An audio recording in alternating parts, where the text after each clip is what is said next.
성부와 성자와 성령의 이름으로 아멘. 예수님과 어머니 하나 되신 성심을 통해 아버지 뜻 안에서 기도드립니다. 사랑을 하느님 아버지, 무한하신 지혜의 바다, 사랑의 바다, 온유의 바다, 그리고 진리의 그 빛의 바다, 그 모든 바다에 저희들의 내적이고 외적인 모든 것을 다 봉헌드려 그 바다에 잠기게 합니다. 또 아버지의 그 태양, 그 태양의 한 중심에 저희들의 영혼을 봉헌드립니다. 아버지, 완전히 차지하시고 지배하시며 정복하시고 다스려 주시옵소서. 그리하여 인간의 뜻은 완전히 소멸되고 불살라져 온전히 아버지의 뜻이 저희들을 머리끝부터 발끝까지 양자와 나노와 말초신경 끝까지 주님 진리의 빛이 차지하셔서 이제 아버지의 충직한 도구요 종이요 매개체로서 올바르게 반영하는 그런 저희의 산 희생제물이여 제자들이 될 수 있도록 축복해 주시옵소서. 특별히 제가 사랑하는 조국의 이 대한민국에 살아가는 모든 국민을 아버지의 진리의 바다 안에 모두 집어넣겠습니다. 또 태양의 그 빛, 정화의 빛, 생명의 빛 한 중심에 그 아버지의 뜻이라고 하는 태양의 빛 중심에 이 나라에 살아가는 모든 국민들의 영혼을 봉헌드립니다. 악은 모두 불살라 주시고 아버지의 생명과 단절된 그 모든 것들은 다시 아버지의 생명과 연결되어 새롭게 창조되어 본연의 영혼들을 다 찾을 수 있도록 축복하여 주시고 자비를 베풀어 주시며 이 나라에 기승하는 모든 마귀 세력, 특별히 지도자의 그룹에 그 자리에 앉아 나라를 마귀에게 가져다 바치고 있는 이 마귀 세력, 그들을 하만이 자기가 짜놓은 덫에 자기가 걸려 그 나무에 자기 목이 걸려 죽은 것처럼 그들이 짜놓은 덫에 그들이 걸려들어 어서 빨리 패망시켜 주시며 그 패망을 전국민이 다 바라보아 처절하고 철저한 패망을 통해 악의 세력에 눈뜰 수 있는 그런 교훈이 될 수 있도록 아버지 자비를 베풀어 주시옵소서. 이 모든 기도 우리 주 예수 그리스도 이름으로 기도드리나이다. 아멘. 성부와 성자와 성령의 이름으로 아멘. 안녕하십니까. 하느님의 뜻 성교의 피아수녀입니다. 오늘은 하느님 아버지께서 어떤 메시지를 주셨는지 어떤 광활한 진리의 빛의 나라를 말씀하실지 여러분들과 함께 학습해 보도록 하겠습니다. 2022년 11월 13일 대중을 위한 메시지. 저 무리는 또다시 하느님 아버지의 성심이라고 알게 된 큰 불꽃을 봅니다. 하느님 아버지께서 말씀하십니다. 자녀들아, 내가 너희 마음속에 넣어주는 계획들은 먼저 너희의 자유의지에 의해 받아들여져야 한다. 많은 경우 사탄은 낙심을 통해서 그리고 다른 사람들과 개인적 사정 등을 통해 그것을 방해하려고 노력한다. 그때 내가 너희에게 준 영감을 재고해보고 그것을 실행할지 말지에 대해 좀 더 기도해보는 것은 영혼에게 달렸다. 나는 이런 자유의지 결정에 대해 그것이 죄에 관련되지 않는 한 화를 내지 않는다. 그러나 만약 죄가 관련돼 있다면 나는 제대로 분별하지 않은 것에 대해 영혼에게 책임을 묻는다. 그러나 각 영혼에 대한 나의 사랑은 결코 자유의지의 결정에 따라 약해지는 것이 아님을 확신하여라. 주님의 말씀입니다. 하느님 감사합니다.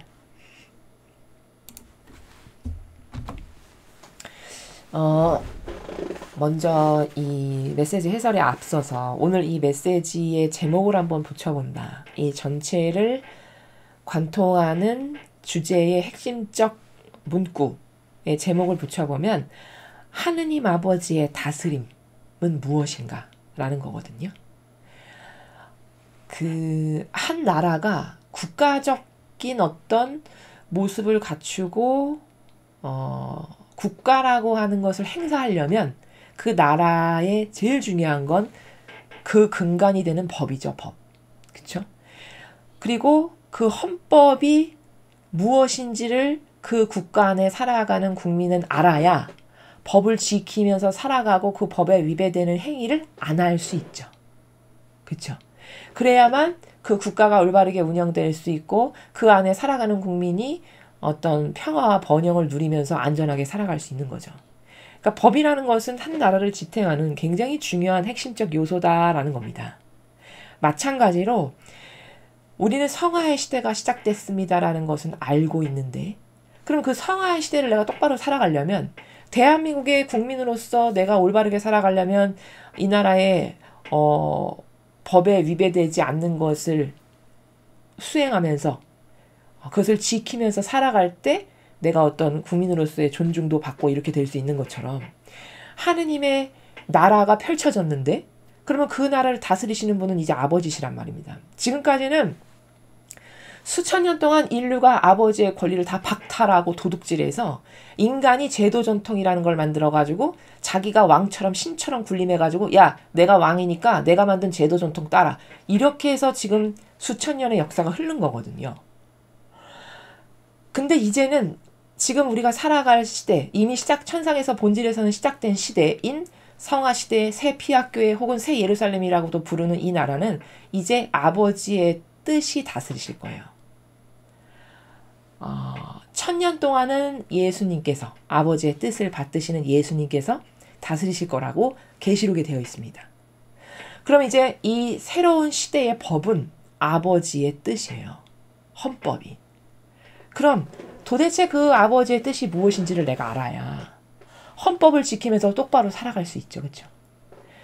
그래서 하느님의 다스림은 이러이러한 것이니까 내 법은 이러이러한 것이니까 얘들아 이런 법을 너가 주지하고 그 법에 순종하고 잘 지키면서 사는 내 자녀들이 되거라 해서 아버지의 다스림을 가르쳐 주시는 거고 우리는 그게 무엇인지를 잘 학습해서 그것에 순종하는 자녀가 될 때 마치 대한민국에 살아가는 사람이 헌법 잘 지키면 감옥 갈 일 없고 평화와 번영을 누리면서 사는 것과 똑같이 내가 그렇게 잘 살아갈 수 있게 된다라는 겁니다. 그래서 오늘 이 주신 내용은 하나님은 어떻게 인류를 다스리시는가, 어떤 법칙으로 다스리시는가라는 거예요.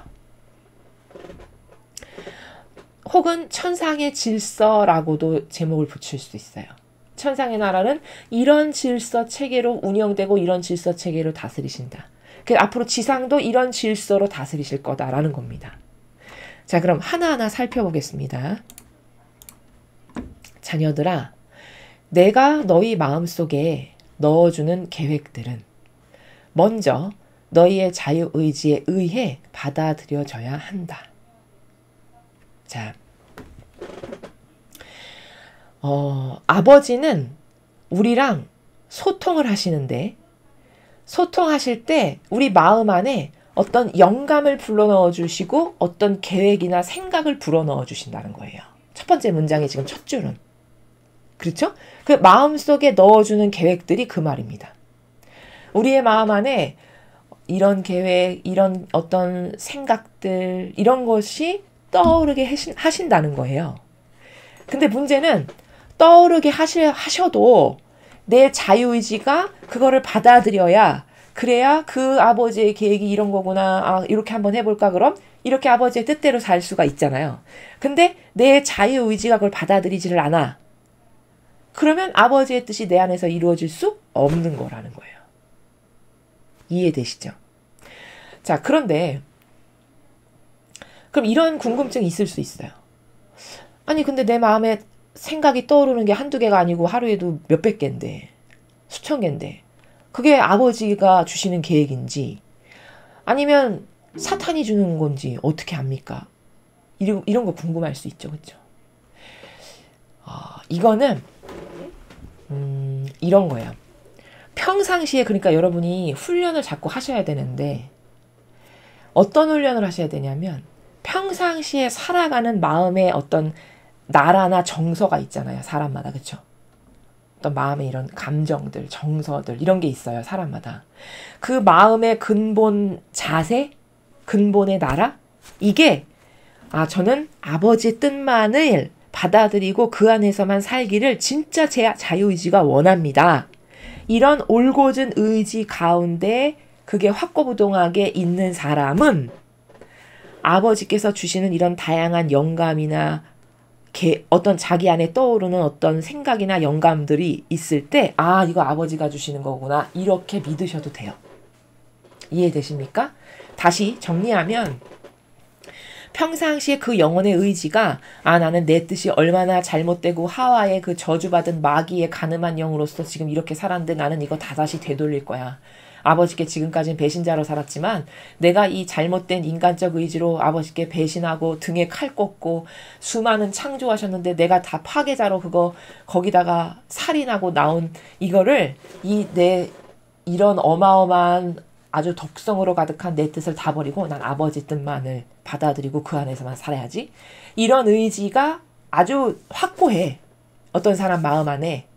그럼 그런 사람이 평상시에 이런 생각도 떠오르고 이런 생각도 떠오르고 이렇게 어떤 영감도 떠오르고 이럴 때 그거는 내가 지금 아버지께서 나에게 이런 영감을 불러일으켜 주시는구나 이렇게 믿어도 된다는 거예요. 왜냐면 그 사람의 자유의지가 그렇게 살기를 원하니까 그런 영혼에게는 개입하시기가 쉽고 개입하셔서 그런 걸 막 불어일으킬 수 있다라는 겁니다.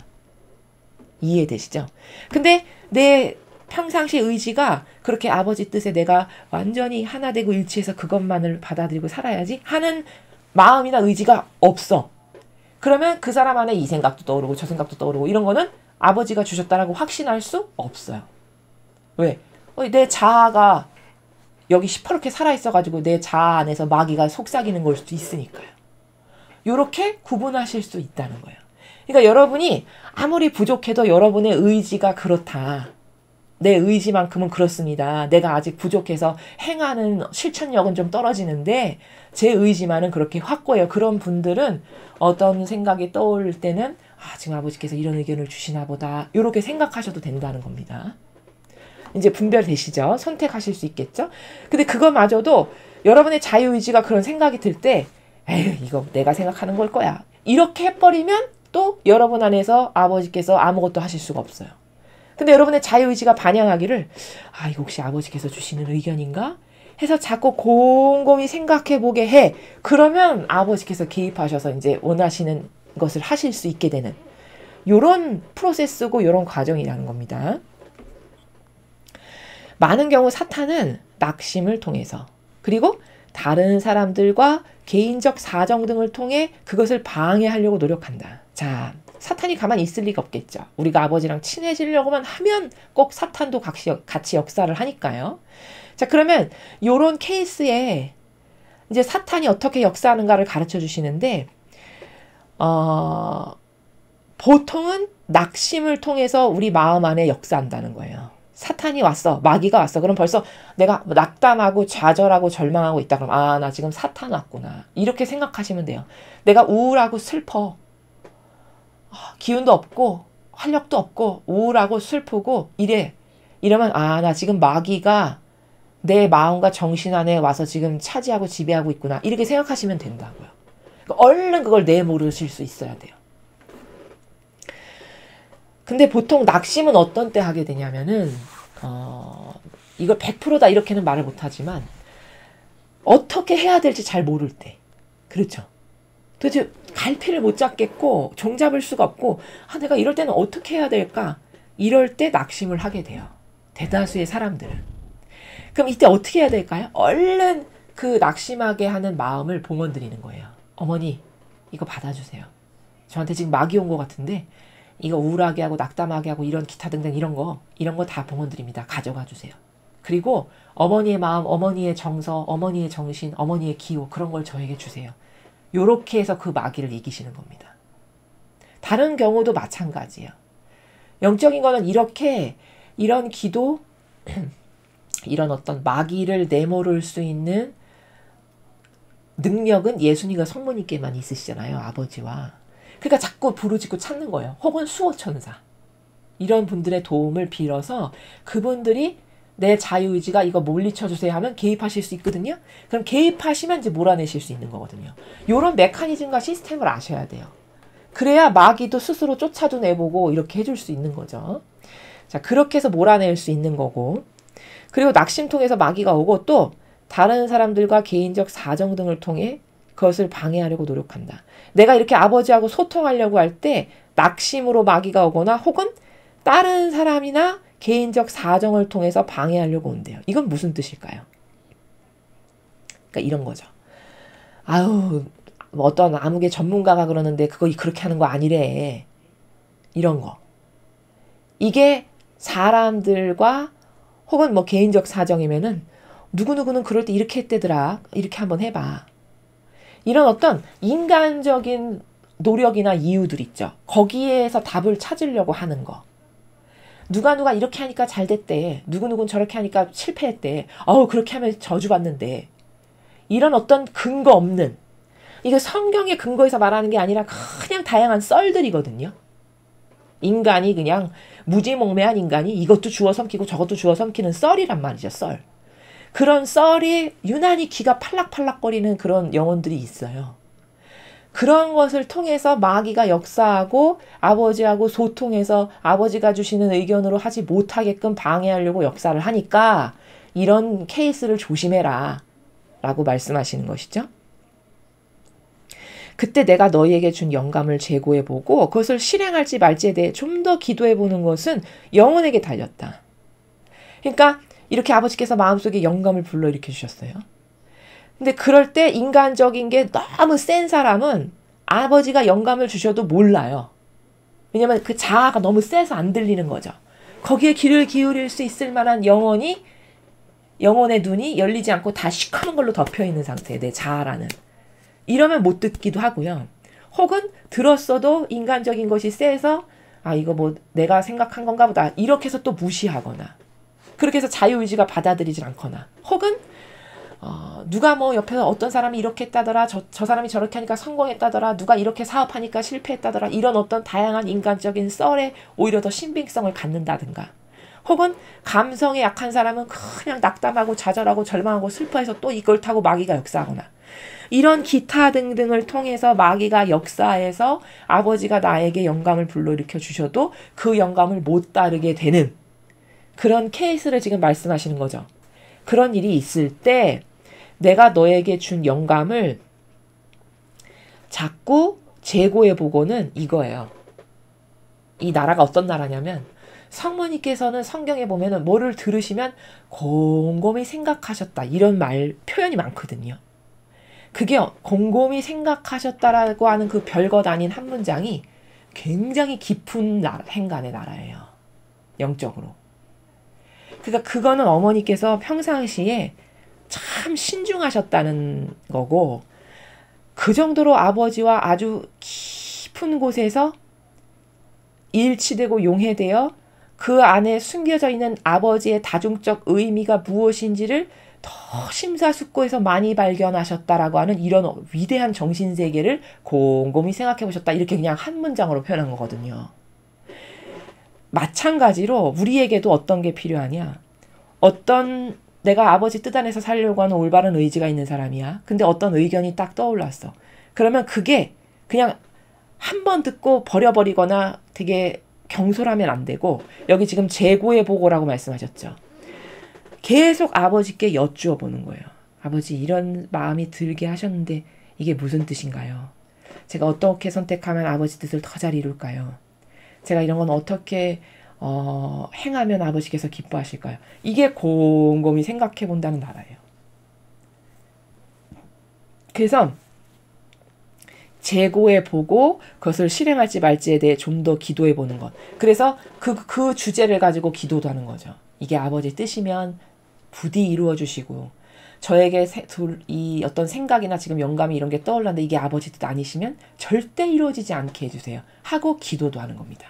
그거 지향으로. 그러면요. 잘 못 들어도요. 내 의지가 그렇게 확고하기 때문에 아버지께서는 그래 그거 내 뜻 아니다. 이렇게 못 들어도 그게 아버지 뜻 아니면 안 되게끔 해주세요. 상황이. 그게 아버지 뜻이면 되게끔 해주시고요. 이해되십니까? 그거는 다양해요. 어떻게 딱 한정해서 말할 수 없고 그건 사람을 통해서도 그럴 수 있고요. 환경을 통해서도 그럴 수 있고요. 기타 등등의 내 주변에 있는 모든 것을 동원하셔서 내가 이런 확고부동한 의지 가운데 곰곰이 생각하면서 기도도 하고 이런 갈망의 노력을 하죠. 그럼 아버지께서 개입하셔서 그게 아버지 뜻이면 이루어지게 하시고요. 아니면 절대 안 이루어지게끔 역사를 하세요. 그러니까 그렇게 하라고 지금 마지막 문장에서 말씀하시는 겁니다. 이해되십니까? 그래서 이 평상시에 여러분께서 그래서 아버지께서 매 순간을 나와 함께 살아라 이 말씀을 그렇게 반복하시는 거는 다 이런 연유 때문이에요. 평상시에 무엇이든지 하느님께 여쭈어보고 의탁되어 있고 그분께만 갈망하고 전 아버지 뜻만을 행할 거예요. 이렇게 하는 사람은요. 그런 사고방식을 하는 사람은 어떤 생각이 하나 이렇게 마음 안에서 딱 떠오르죠? 그러면 금방 느껴요. 이거 하나님이 이렇게 하라고 지금 주시는구나. 이거 금방 느낍니다. 그 생활을 지속적으로 하는 사람은 금방 알 수 있어요. 그거 금방 한다는 건 무슨 말이냐면 예를 들어 내가 어떤 직종에 10년 이상 종사했다. 그러면 그 사람 뒤통수만 봐도 저 사람이 진짜인지 가짜인지 전문가인지 뭐 이제 온 초짜인지 금방 알 수 있죠. 예를 들어 내가 대학교 4학년이에요. 그러면 내가 대학교 4학년이면은 교정에서 이렇게 지나가는 학생들 뒤통수만 봐도 쟤는 신입생인지 2학년인지 쟤는 내일 모레 졸업반인지 다 알 수 있죠. 마치 그런 것처럼. 그런 것처럼 늘 아버지 뜻 안에서 그 뜻만을 행하기를 갈망해서 사는 사람은요. 어떤 생각이나 아버지께서 불어일으키신 영감이 금방 이게 하느님이 주신 거구나를 안다는 말입니다. 요렇게. 그러니까 이게 하루아침에 되는 게 아니다 보니까 평상시에 여러분이 아버지와 함께 사시는 걸 그래서 연습하시라고 계속 강조해서 말씀을 드리는 거예요. 그렇게 사셔야 된다라고. 그래야 아버지 뜻이 여러분을 이렇게 움직이실 수 있고 아버지 뜻 안에 여러분이 반향도 올바르게 하실 수 있습니다. 이해되시죠? 자, 그 다음에 나는 이런 자유의지 결정에 대해 그것이 죄에 관련되지 않는 한 화를 내지 않는다. 자, 두 번째 챕터의 첫 번째 문장을 지금 보니까 앞에는 내가 너에게 영감을 불러일으키는데 그것에 대해서 올바르게 반영하려면 이런 마기를 조심하고 그리고 너가 심사숙고해보고 또 그것 때문에 기도도 해보고 이렇게 해서 내가 너에게 주는 영감대로 행할 수 있는 어떤 스킬이 생겨야 된다 이런 말씀 하신 거잖아요. 근데 지금 두 번째 단락은 그래서 너가 뭐를 결정했어. 근데 그게 다 자유의지가 선택하는 거죠. 인간의. 그런 어떤 자유의지의 결정에 대해서 그것이 죄에 관련되지 않는 한 화를 안 내신대요. 그럼 이 말은 다시 하면 죄에 관련된 거는 화를 내신다는 거네요. 내 자유의지가 뭘 선택했을 때. 그럼 어떤 게 죄에 관련된 건가요? 그걸 알아야 하느님께서 화내시지 않는 올바른 선택을 내가 할 수 있잖아요. 그럼 어떤 거는 화를 내시는 걸까요? 이런 거죠. 계명을 근거로 해서 생각해 보시면 쉬워요. 아버지가 주신 법칙이니까. 자, 계명은 온통 사랑이죠. 근데 첫 번째는 하느님을 사랑하는 거, 두 번째는 이웃을 사랑하는 거예요. 그러면 두 번째 이웃을 사랑하는 것 중에 그 사랑의 핵심 요소가 뭐냐면 이웃을 사랑하는 건 곧 이웃의 권리를 존중하는 거라는 거잖아요. 그렇죠? 근데 이웃의 권리를 존중하지 않아. 그러면 그게 죄가 된다는 말씀이거든요. 계명에 근거해서 이야기를 하면. 다시 말해 뭐 도둑질하지 마라, 간음하지 말라. 그 후반부의 그 모든 것은 그렇게 남의 권리를 네가 사랑한다면 존중해줘야 된다 이런 말씀이에요. 근데 그 남의 권리를 억압하고 짓밟았어. 그러면 그 계명 안 지킨 거고 사랑 실천 안 한 거죠. 그게 죄라는 거예요. 아버지는. 그럼 그런 것을 저질렀을 때는 내가 화를 내지만 그런 게 아닌 기타 등등의 어떤 다양한 개인적 부족함, 한계, 그 한계로 저지른 자유의지의 결정은 화를 안 내신다는 겁니다. 그래서 다시 정리하면 자신의 기호, 정서, 경향으로 남의 권리를 억압하고 짓밟는 거 이런 건 다 죄에 해당된다라는 겁니다. 이럴 때는 화를 내신다 했고 그러나 만약 죄가 관련되어 있다면 나는 제대로 분별하지 않은 것에 대해 영혼에게 책임을 묻는다. 자, 남의 권리를 존중하지 않은 이런 죄. 그게 관련돼 있어. 네가 자유의지로 뭘 결정했는데. 그러면 너가 똑바로 분별하지 않아가지고 그런 죄악을 저지른 거니까 그것에 대한 책임은 묻겠다. 라는 겁니다. 그러니까 다시 말해서 여기 분별이란 단어 보이시죠? 제대로 분별하지 않았다는 건 무슨 뜻일까요? 그러니까 이런 겁니다. 기준이 뭐냐면 제대로 분별했냐 안 했냐는 기준이 뭐냐면 내 기호와 정서에서 나온 걸로 남에게 강요했냐, 짓밟았냐, 권리를 억압했냐 요게 분별의 기준이에요. 이웃과 관련했을 때. 이해되시죠? 그렇게 내 기호나 정서나 경향으로 남에게 어떤 영향력을 끼쳐서 그의 권리를 존중하지 않고 짓밟았어. 그러면 너는 죄를 저지른 거니까 내가 그것에 대한 책임은 묻겠다라는 겁니다. 지금 요 말씀은. 그러나 각 영혼에 대한 나의 사랑은 결코 자유의지 결정에 따라 약해지는 것이 아님을 확신해라. 자, 이게 마지막 문장이 하느님이 어떤 분이신가를 알려주시는 아주 결정적 하이라이트인데 잘 보십시오. 그렇다 하더라도 앞에 너 이런 죄 뭐 내가 다른 거는 화 안 낸다. 근데 너가 이런 죄 짓잖니? 나 그러면 책임은 묻는다. 이렇게 말씀하셨어요. 그러나 각 영혼에 대한 나의 사랑은 결코 자유의지 결정에 따라 약해지는 것이 아니라는 걸 너는 그냥 믿어라도 아니고 확신해라. 이렇게 말씀하십니다. 그러니까 이런 거죠. 우리의 표현으로 정리하면 인간의 한계로 너가 어떤 죄를 졌어. 그러면 그렇다고 해서 내 사랑을 줄이진 않는다. 너에 대한 사랑을. 이래서 하느님 아버지를 알면 알수록 사랑 안 할 수 없다는 거예요. 인간은 쬐끄만 거 하나도 나한테 거슬렸어. 그러면 예를 들어 내가 옛날에는 100으로 사랑했는데 50으로 확 줄여버리죠. 그렇죠? 혹은 100으로 사랑했는데 더 옹졸하다. 그러면 1로 줄여버리던가. 어떤 이런 경계를 자기 마음 안에 세우고 살잖아요. 인간적 사랑이라는 건. 그렇죠? 혹은 굉장히 눈에 거슬리는 거였어. 그럼 마이너스로 가던가. 100으로 사랑했던 걸 마이너스로 내려버리던가. 이렇게 하잖아요. 근데 아버지는 네가 자유의지로 뭘 결정했건 간에 너를 사랑하는 내 사랑, 그 사랑은 결코 줄이지 않는다는 거를 확신해라. 너는. 내가 너를 그 정도로 사랑한다. 이런 말씀이에요. 얼마나 감동입니까? 그렇죠. 감동 자체죠. 그렇죠. 그러니까 인간의 한계로 짓는 죄로 사랑을 포기하지는 않으신다는 겁니다. 이래서 자비하신 사랑의 아버지라고 부르는 거예요. 그러나 네가 남의 권리를 똑바로 존중하지 않아서 결국에는 짓밟는 것을 했어.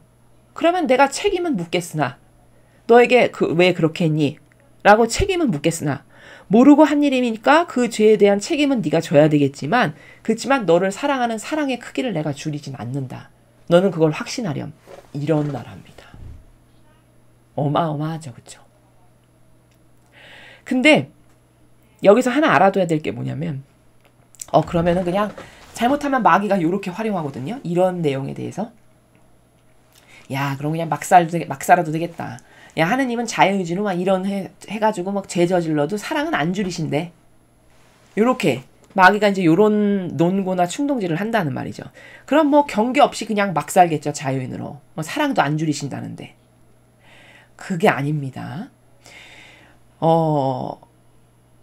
그건 경계를 몰라서 그래요. 하느님의 사랑에 대한. 성경에 뭐라고 나와 있죠? 모든 죄는 다 용서받는다. 회개하고 뉘우치면. 근데 딱 하나 용서 못 받는 죄가 있는데 성령을 거스른 죄는 절대 용서 못 받는다. 그게 나오죠. 복음에. 그게 뭔지 이제 여러분은 아시죠? 그 성령을 거스른 죄는 아버지 뜻을 가로막은 죄예요.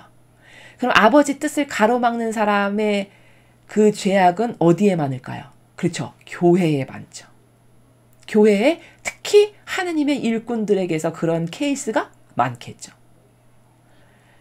성도는 죄악을 저지러도 기껏해야 자기 영혼 하나에게 악영향을 끼치는 것을 하지 남에게까지 막 큰 피해를 주는 이런 것을 하시진 않아요. 왜냐면 그런 영향력이나 그런 권한도 없고. 근데 교회에 높은 직함과 권한을 가지고 있는 사람들은 막강한 영향력을 지니고 있기 때문에 그들이 어떤 잘못된 성경에 근거하지 않은 것 하나 발언하는 거 이런 거 다 엄청난 파급 효과로 영혼을 죽이는 것을 하는 거거든요. 그렇게 해서 아버지의 뜻을 가로막는 거거든요. 그런 것은 용서 못 받는다라고 하는 이런 사랑의 경계 하나 아셔야 되고요. 그 다음에 오늘 이것과 관련해서 또 하나 아셔야 될 건 이렇게 네가 모르고 한 거, 너의 한계로 한 거니까 너가 그것에 대한 책임은 져야 되겠지만 내가 너를 사랑하는 크기는 안 줄인다. 그러나 만약에 아버지를 무시하고 깔봤어. 예를 들어 하느님 아버지를. 그러면 아버지를 무시하고 깔봤다는 거는 어떤 나라죠? 1계명을 안 지킨 거예요. 1계명. 1계명이 뭔데요? 하느님을 전부로 사랑하는 거예요. 전부면 좋을 때 하고 안 할 때 안 하고 뭐 이랬다 저랬다 뭐 필요할 때 불렀다 이게 아니죠. 그렇죠? 전부면 불구하고 사랑하는 거예요. 불구하고. 아무리 어려울 때도 불구하고. 그렇죠? 그게 1계명이거든요. 근데 그 계명을 안 지키는 수준이 하느님을 부정했어. 1계명을 안 지킨다는 거는 하느님을 부정하는 거죠. 즉 하느님을 첫 번째 우선순위에 놔야 되는데 내 자아가 맨날 1번이야. 그럼 이건 하느님 부정하는 거죠. 하느님을 무시하고 깔보는 거예요. 다시 말하면 인간적 표현으로 하면. 그런 것은 질투의 하느님이라고 성경에서 말씀하시거든요. 그 질투가 뭐냐면요. 야, 나는 질투 하느님이니까 너 가족끼리도 사랑하면 안 되고 너는 나만 사랑해야 돼. 이 말씀이 아니고요. 나는 질투하는 신이다. 질투의 하느님이다라는 건 그렇게 계명의 첫 번째 조항인 나를 전부로 사랑하는 걸 네가 배제하고 나보다 너를 더 너의 자아를 너의 기호 정서 경향이 더 우상이어가지고 그것이 나보다 더 높은 자리에 앉아서 너는 그것에 맹종해. 그러면 나는 질투한다. 라고 말씀하시는 게 질투의 하느님이라고 말씀하시는 거예요. 그리고 이렇게 1계명을 안 지키는 즉 하느님을 부정하는 하느님보다 더 중요시 여기하고 우상 숭배하는 뭔가가 있는 게 하느님을 부정하는 건데 이런 것은 질투의 하느님이시기 때문에 이것은 죄악에 해당하고 이런 것은 안 된다라는 겁니다. 그러니까 여러분이 조심하셔야 될 건 성령을 거스르는 죄와 1계명을 안 지키는 것 이것을 조심하셔야 되겠죠. 그런 것이 아닌 인간의 다양한 한계 가운데 저질러지는 부족함의 죄악은 내가 그것 때문에 너를 미워하거나 저주하거나 사랑을 줄이거나 나는 그런 아버지가 아니고 그런 신이 아니고 그런 하느님이 아니다 라고 이렇게 말씀하시는 그런 나라입니다. 그래서 오늘은 그 아버지께서 사랑의 그 경계를 가르쳐 주셨는데 사랑의 경계가 다 계명에 관련된 건데 결국 사랑의 경계에서의 계명의 두 가지 카테고리에 대해서 말씀하신 건데 첫 번째는 하느님에 대한 사랑, 이웃에 대한 사랑. 이 두 가지는 죄가 되니까 화를 내시고 너는 그것에 대한 책임을 내가 묻기는 하겠으나 그러나 네가 한계로서 죄를 저지른 것을 내가 때문에 사랑을 줄이거나 하진 않는다라고 말씀하신 이런 민감한 경계를 여러분이 잘 아셔가지고 어떤 죄악을 피해야 되고 어떤 것에 내가 경각심을 가져야 되는지 라는 것에 대해서 오늘 잘 학습하셔서 그것을 여러분의 일상생활에서 적용하셨으면 좋겠습니다.